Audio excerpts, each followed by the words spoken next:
arrest warrant is produced, now she says we can't come in.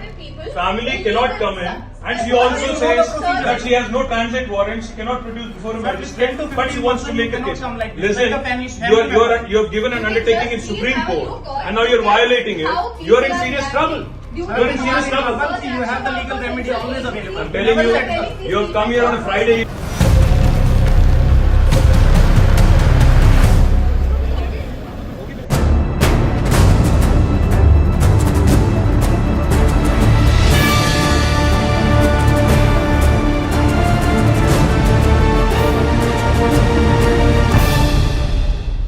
Welcome to I dream. Delhi liquor scam కేసులో MLC కవిత ఎట్టకేలకు arrest అయ్యారు. ఈ రోజు ఉదయం ఢిల్లీ నుంచి వచ్చిన ఈడీ బృందాలు దాదాపు 10 గంటల సేపు ఇంట్లో సోదాలు చేశారు. చేసిన తర్వాత ఈ రోజు 5:20 అరెస్ట్ చేసినట్లుగా ED joint director Jogender Singh ఈ కవిత భర్త అనిల్కి ఒక లెటర్ కూడా ఇచ్చి వేశారు. కానీ మధ్యలోనే మాజీ మంత్రి కేటీఆర్ హరీష్ రావు రావడం, ఇంట్లోకి వచ్చిన తర్వాత అరెస్ట్ వారెంట్ లేకుండా ఎలాగొచ్చారంటూ, ట్రాన్సిడెంట్ వారెంట్ లేకుండా ఎలాగొచ్చారంటూ ఈడీ అధికారులతో పూర్తిగా వాగ్వాదం దిగారు. అయినా అవన్నీ పట్టించుకొని ఈడీ కొద్దిసేపటి క్రితమే కవితను అరెస్ట్ చేసి స్పెషల్ ఫ్లైట్ లో ఢిల్లీ తీసుకెళ్లారు. అయితే వారెంట్ ఉండే అవసరమా, ట్రాన్సిడెంట్ వారెంట్ ఏంటి అనే విషయాన్ని స్కాట్లాండ్ నుంచి అడ్వకేట్ రాజీవ్ రెడ్డి గారు ప్రస్తుతం మనతో లైవ్ లో ఉన్నారు. ఆయన అడిగి కవిత అరెస్ట్ ని ఏ విధంగా చూడాల్సి వస్తుంది, కేటీఆర్ చెప్తున్న మాటల్లో నిజమెంత, దానివల్ల ఉపయోగం ఏముంది, లీగల్ గా ఏం జరగబోతుంది, కవితని రేపు ప్రొడ్యూస్ చేసిన తర్వాత ఏ సెక్షన్ లో అరెస్ట్ చేసింది, అంటే మల్టీ లెవెల్ ఎంఎల్ఎం పిఎల్ఎం కాబట్టి ఎన్ని రోజుల్లో ఆవిడ బెయిల్ వచ్చే అవకాశం ఉందా, లేదు లోపల ఇంకా ఎంతకాలం ఉంటారనే విషయాన్ని రాజీవ్ రెడ్డి గారు చెప్తారు. రాజీవ్ రెడ్డి గారు నమస్తే అండి. రాజీవ్ రెడ్డి గారు, ఇప్పుడు చూస్తున్నాం కవిత అరెస్ట్ తర్వాత ఇంట్లోకి వచ్చిన తర్వాత కేటీఆర్ చాలాసేపు వాళ్ళతో ఆర్గ్యుమెంట్ చేశారు. ఆర్గ్యుమెంట్ లో అసలు ఏమైనా ఫస్ట్ ఉందంటారా, లేదు ఏదో టైం పాస్ కోసం చేసినట్టు అనుకోవచ్చు? ఎందుకంటే సుప్రీంకోర్టులో ఈ ఇష్యూ పెండింగ్ ఉంటున్నప్పుడు కూడా ఇది ఈ విధంగా మీరు అరెస్ట్ చేయడం కరెక్ట్ కాదు, రేపు లీగల్ గా మీరు ప్రొసీడ్ అవుతా తర్వాత మీరే ఇబ్బందులు ఎదుర్కొంటారంటూ ఒక దశలో కేటీఆర్ ఈడీ అధికారులకి ఒక చిన్న వార్నింగ్ ఇచ్చినట్లుగా అనిపిస్తుంది. మీరేమంటారు? నమస్కారం అండి. నమస్తే. ఇప్పుడు ఇష్యూ ఏంటిదంటే, కేటీఆర్ గారు ఏదో క్లిప్ నేను చూస్తా ఉన్నా, ఆయన 2-3 విషయాలు సెర్చ్ కోసం వచ్చి అరెస్ట్ చేశారు, అరెస్ట్ వారెంట్ ఇచ్చారు, ట్రాన్సిట్ వారెంట్ లేకుండా ఎట్లా అరెస్ట్ చేస్తారు అని అంటున్నారు. ఇదే పదే చెప్తున్నా, మనకి ఉన్న పరిజ్ఞానం అంతా లీగల్ పరిజ్ఞానం తెలుగు సినిమాలే. పాత సినిమాలు ఎప్పుడు పోయినా ఇన్స్పెక్టర్ వారెంట్ ఉందా అని ఆయన అనడము, ఈయన కాగ్నైజబుల్ అఫెన్స్ కి సిఆర్పిసి కింద, మీరు పిఎంఎల్ యాక్ట్ కాదు, సిఆర్పిసి కింద కూడా కాగ్నైజబుల్ అఫెన్సెస్ కి ఎటువంటి వారెంట్ అవసరం లేకుండా అరెస్ట్ చేయవచ్చు. మైనర్ అఫెన్సులు, చిన్న నేరాలు తప్పిస్తే పైనుంచి 2 ఏళ్లు ఆ పైన పడే శిక్ష నేరాలన్నిటికీ ఎటువంటి వారెంట్ అవసరం లేదు. నెంబర్ 1.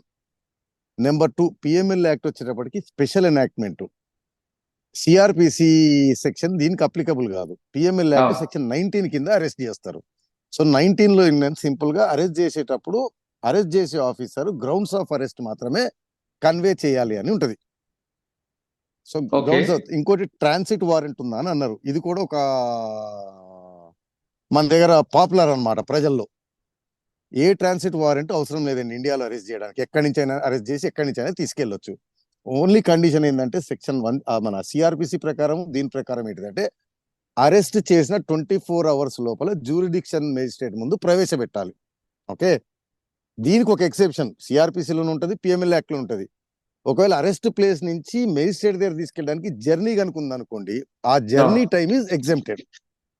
అంతే తప్పిస్తే ఏ ట్రాన్సిట్ వారెంట్, ఈ మధ్యన చూసాను రఘురామకృష్ణరాజు గారిని ఆంధ్ర పోలీసు సిబిసిఐడి వచ్చి పట్టుకొని పోతే వాళ్ళ అబ్బాయి అక్కడికి వచ్చి ఎటువంటి వారెంట్ లేకుండా వచ్చారు, లేకపోతే లోకల్ పోలీస్కి ఇన్ఫార్మ్ చేయలేదు, పర్మిషన్ తీసుకోలేదు. ఇండియాలో ఏ జ్యూరిడిక్షన్ పోలీసులైనా సరే ఎక్కడికైనా వెళ్ళి ఎవరికి ఇన్ఫార్మ్ చేయాల్సిన అవసరం లేదు. పర్సన్ అరెస్ట్ చేయడము, గ్రౌండ్స్ ఆఫ్ అరెస్ట్ ఇవ్వటము, తీసుకెళ్లి రిమాండ్ చేయడము, journey time is always exempted. కానీ కొన్నిసార్లు పోలీసు వారు ఏం చేస్తారంటే, బాగా డిలే అవుతుంది అని అనుకుంటేనేమో నియరెస్ట్ మేజిస్ట్రేట్ దగ్గర తీసుకెళ్లి అప్పుడు ట్రాన్సిట్ వారెంట్ తీసుకుంటారు. ట్రాన్సిట్ వారెంట్ తోటి రారు. ఒకవేళ సపోజ్ బాగా డిలే ఉంది అనుకోండి, కవితని ఢిల్లీలో ప్రొడ్యూస్ చేయాలంటే అప్పుడు నియరెస్ట్ మేజిస్ట్రేట్ అంటే నాంపల్లి కోర్టుకి తీసుకెళ్లి అక్కడ ఓన్లీ ట్రాన్సిట్ వారెంట్, ఆ మేజిస్ట్రేట్కి ఎటువంటి అధికారం ఉండదు, ఓన్లీ చెక్ చేసి వారెంట్, ఆ ట్రాన్సిట్ వారెంట్ మీద తీసుకెళ్లి ఢిల్లీలో రిమాండ్ చేస్తారు. బట్ ఇప్పుడు అవసరం లేదు. ఓకే సార్, ఇప్పుడు ఈ కేసులో మనం ఫస్ట్ నుంచి కూడా మాట్లాడుతున్నాం. ఇది పిఎంఎల్ కేసులో ఎప్పటి నుంచో అరెస్ట్ అవ్వాల్సింది. ఈడీ చాలా పిలిచారు, వెళ్ళారు, వచ్చారు, ఫోన్స్ ఇచ్చారు. ఇప్పటికీ దీనికి ఫుల్ స్టాప్ పడినట్లుగా కనిపిస్తుంది. దీంతో పాటు ఇన్కమ్ ట్యాక్స్ సిబిఐ కేసు కూడా ఉంది. దీని కంటిన్యూషన్ లో ఈడీ తర్వాత సిబిఐ కూడా టేకప్ చేసుకుంటుందా? అంటే మనం ఇంతకుముందు మాట్లాడుకున్నట్టు ఈడీ అఫెన్స్ లో 2 రకాలండి. ఈడీ అఫెన్స్ రావాలంటే ఒక ప్రెడికేట్ అఫెన్స్, ఒక నేరం జరిగి ఉండాలి. అవును. షెడ్యూల్ ఈ పిఎంఎల్ యాక్ట్ లో షెడ్యూల్ ఇచ్చిన అఫెన్స్లలో అంటే మోస్ట్ ఆఫ్ ఐపీసీ అఫెన్స్లు ఇవన్నీ అనుకోండి, ఒక అఫెన్స్ జరిగితేనే ఈడీకి పవర్ వస్తుంది. ఈ కేసులో ఏంటంటే ఢిల్లీ లిక్కర్ పాలసీలో ఢిల్లీ గవర్నమెంట్ సంబంధించిన కొందరు కరప్షన్ తీసుకొని ప్రైవేట్ పార్టీలకి బెనిఫిట్ జరిగేలా చేసి గవర్నమెంట్ లాస్ జరిగే ప్రెడికేట్ అఫెన్స్ సిబిఐ అఫెన్స్ అండి. అవును. అయితే అక్కడ కొద్దిగా అంబిగ్విటీ ఉండాలన్నమాట. అంటే ప్రెడికేట్ అఫెన్స్ లో లేని వాళ్ళని ఈడీ అరెస్ట్ చేయొచ్చా లేదా అనేది. సో దానికి ఏంటిదంటే ఇంతకుముందు మనం చెప్పినట్టు ఒక్కోసారి ప్రెడికేట్ అఫెన్స్ అంటే ఐపీసీకి సంబంధించిన నేరాలు కానీ ప్రివెన్షన్ ఆఫ్ కరప్షన్ యాక్ట్ సంబంధించిన నేరాలు మనం ఉంటాం. కొందరు చేసిన తర్వాత ఆ డబ్బును లాండరింగ్ చేసి దాన్ని దాచిపెట్టడంలో కొంతమంది సహాయం చేస్తారు, వారు దీంట్లోకి రారు. ఓకే. బట్ దాంట్లో ఉండొచ్చు అనేది దానిపైన డెఫినెటివ్ గా సుప్రీంకోర్టు నుంచి లేదండి. ఓకే. సో అదొకటి ఉంది. మేబీ మనం అనుకున్నట్టు అంటే 2 విధాలు, ఒకటేమో ఈడీ వారు సిబిఐ వారు పద్ధతిగా వెళ్తున్నారు, బట్ వాళ్ళు స్లోగా వెళ్తారు, ఎందుకంటే పక్కా ఇన్వెస్టిగేషన్ పక్కా ఆధారాలతోటి ప్రొసీడ్ అవుతారు అని ఒకటి అనుకుంటే డిలే బహుశా అందువల్ల ఉండొచ్చు. సో వాళ్ళు ఓకే. చూసిన తర్వాత ఈ మధ్యన ఆయన మాగుంట రాఘవరెడ్డి వీళ్ళు కొంతమంది అప్రూవర్ల కింద అయిన తర్వాత వారికి డెఫినెటివ్ ఇన్ఫర్మేషన్ వచ్చిన తర్వాత ఈ మధ్యన సిబిఐ ఛార్జ్ షీట్ లో కవిత గారిని అక్యూజ్డ్ కింద యాడ్ చేశారు. అవును. సో ప్రెడికేట్ అఫెన్స్ లో ఆవిడ వచ్చేసింది ఉమ్. కాబట్టి ఇప్పుడు ఈడీకి ఎక్కువ ఆధారం దొరికింది to arrest in PML act అని అనుకుంటున్నాను. ఒకటి లేదా ఓకే. పొలిటికల్ యాంగిల్ నుంచి చూస్తే బీజేపీ వారు మరి బహుశా మిస్టేక్ వేసినట్టున్నారు, లాస్ట్ టైం ఎలక్షన్ ముందు అరెస్ట్ చేయకపోవడం. బీజేపీ నష్టపోయింది కాబట్టి ఈ ఎలక్షన్ ముందంటే ఏదంటారు కదా, పోయిన దగ్గర వెతుక్కోవడం అని, ఉమ్. ఇప్పుడు చేసి ఏదైనా తిప్పాలని చూస్తున్నారేమో. ఓకే. బట్ సార్ ఈ బహుశా కేసు మోస్ట్లీ సిబిఐలో ప్రెడికేట్ అఫెన్స్ లో ఈవిడ పేరు ఈ మధ్యన యాడ్ అయింది. కరెక్టే. ఇప్పుడు ఈ కేసులో అరెస్ట్ చేశారు కాబట్టి సిబిఐ కూడా కస్టడీ తీసుకునే అవకాశం ఉందా? ఎస్, డెఫినెట్ గా. ఇంకోటి ప్రాబ్లం ఏంటంటే సిబిఐ వారు అక్యూజ్ కింద చేసిన సిబిఐ నుండి 41A నోటీస్ ఇచ్చారు, బికాస్ అది ప్రొసీజర్ ఫాలో కావాల్సిందే. ఉమ్. ఈమె కంప్లైంట్ చేయకపోయినా యాక్షన్ తీసుకోవడానికి సిబిఐ వాళ్ళకు ఒక ఇబ్బంది ఉండాలండి. ఉహు. జనరల్ కన్సెంట్ తెలంగాణలోకి రావడానికి అది జీవో పాస్ చేసి రద్దు చేసింది కేసీఆర్ గారు గవర్నమెంట్, పోయిన అవును. గవర్నమెంట్. అవును. సో దాంతో ఏమన్నా అంటే దానిలో కూడా చిన్న అంబిగ్యూటీ ఉందండి. జనరల్ కన్సెంట్ స్టేట్లు రద్దు చేసినప్పుడు రూల్ ఏంటిదంటే స్టేట్ లో జరిగిన నేరాలకి సిబిఐ ఎంక్వైరీ చేయడానికి వీల్లేదు. బట్ కొన్ని హైకోర్టు జడ్జిమెంట్లు ఏంటిదంటే ఇంకో దగ్గర సపోజ్ ఢిల్లీలో నేరం జరిగింది, తెలంగాణకు వచ్చి చేయొచ్చు అని కొన్ని ఉన్నాయి, ఇంకా కొన్ని ఏమో అరెస్ట్ చేయొచ్చు అని అంబిగ్యూటీ ఉంది దానిపైన. సో సిబిఐ వారు కాస్త ఏమన్నా తటపటాయించుంటారు తెలంగాణకు వచ్చి తీసుకోవడానికి. సో ఇప్పుడు ఈడీ వాళ్ళు తీసుకొని ఢిల్లీకి తీసుకెళ్లారు కాబట్టి రేపు ఎల్లుండి అయిన తర్వాత సిబిఐ వారు కూడా కోర్టులో పిటిషన్ ఇస్తారు కస్టడీ ఇమ్మని చెప్పి. అచ్చా. అంటే మీరు చెప్తున్నట్లుగా ఢిల్లీ పోలీస్ యాక్ట్ ప్రకారం సిబిఐ నడుస్తుంది కాబట్టి మీరు అన్నట్లు చిన్న ప్రాబ్లం వచ్చి ఉండొచ్చు.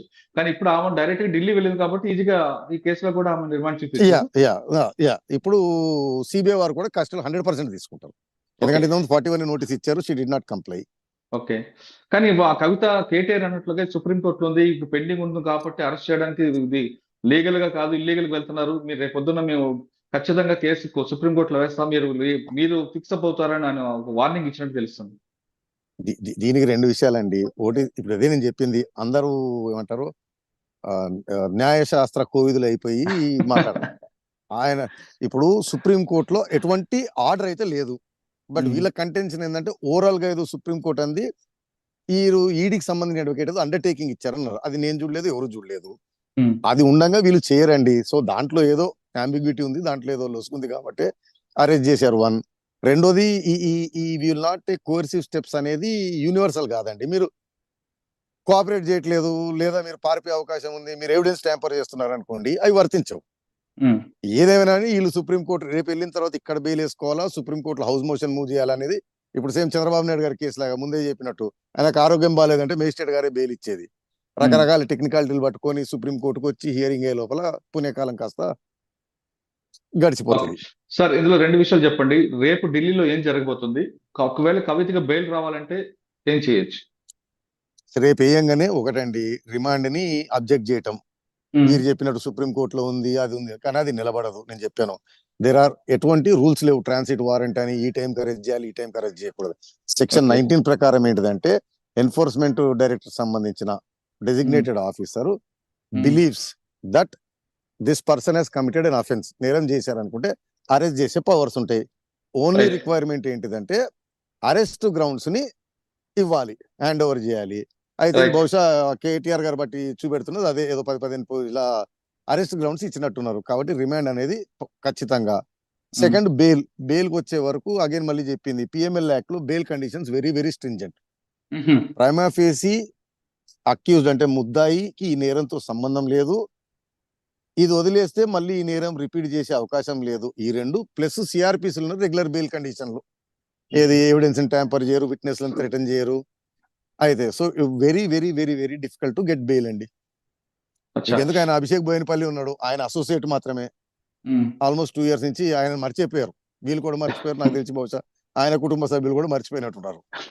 ఎందుకు ఆయనతో పాటు లోపలే మనీష్ సిసోడియా కూడా లోపల ఉన్నారు కదా. అదే అండి, సేమ్ కంటెన్షన్ మీద ఆయన కూడా సుప్రీం కోర్టు దాకా వెళ్ళాడు. సో బెయిల్ ఇంపాసిబుల్ అండి. ఓకే. రెండోది ఇది చేసిన తర్వాత వాళ్ళు బెయిల్ పిటిషన్ అయినా మళ్ళీ సిబిఐ కస్టడీ ఉంటుంది.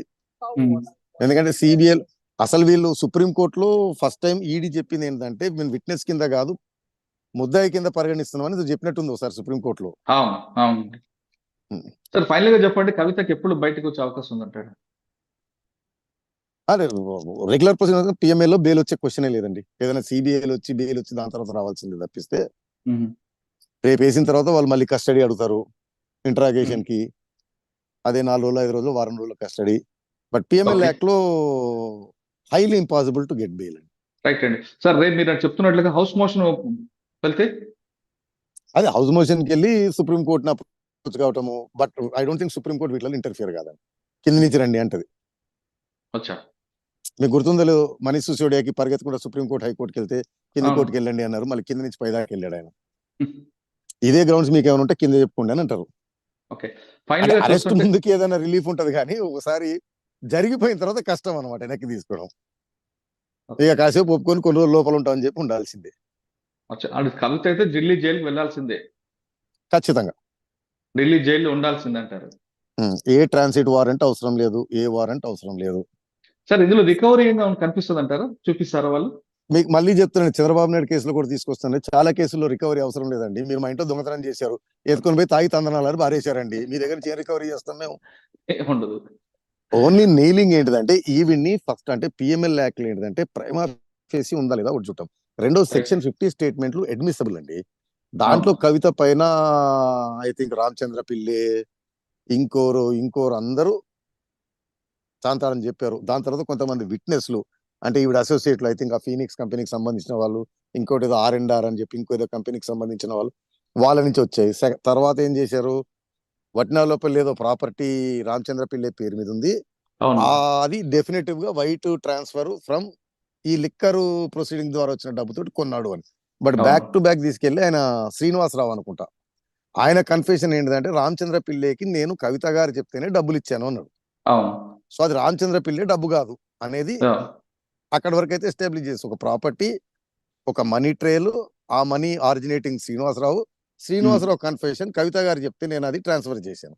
సో రామచంద్ర పిల్లే డబ్బులు లేవు, ఏం లేవు ఇందులో, ఇది కవిత గారి డబ్బుతోటే ఆ ప్రాపర్టీకి ఉంది అని. రెండోది ఐ థింక్ ఫీనిక్స్ వాళ్ళు ఇంకో కంపెనీ ఏదో ఆ ప్రాపర్టీకి ఉన్నప్పుడు వాళ్ళు ఇచ్చిన కన్ఫెషన్ స్టేట్మెంట్ లో కూడా ఎవరో ఫోన్ చేసి ఈ రామచంద్ర పిల్లి ఎవరో మాకు తెలియని కూడా తెలియదు, చాలా విఐపి చాలా పెద్దలకు సంబంధించిన వారు, రిజిస్ట్రేషన్ చేయండి అంటే చేసాము అని చెప్పారు. సో అంత చాలు బెయిల్ రిజెక్ట్ చేయడానికి. రైట్. మొత్తమే తీసుకుంటే ఢిల్లీ లిక్కర్ స్కామ్ కేసులో కవిత అరెస్ట్ అయింది, కవితకి బెయిల్ రావడం ఇప్పుడు ఇంపాసిబుల్ అంటున్నారు రాజీవ్ రెడ్డి గారు. అదే విధంగా కేటీఆర్ చెప్తున్నట్టుగా ట్రాన్స్లేట్ వారెంట్ అనేది ఈ కేసులో వర్తించదు, పోలీసులకు ఎక్కడి నుంచైనా అరెస్ట్ చేసే అధికారం ఉందంటూ చాలా క్లియర్ కట్ గా తేల్చేశారు. ఇది కవిత అరెస్ట్ పై రాజీవ్ రెడ్డి గారితో విశ్లేషణ. మరో అంశంలో మళ్ళీ కలుద్దాం. అంతవరకు నమస్తే. Thank you sir, thank you very much అండి.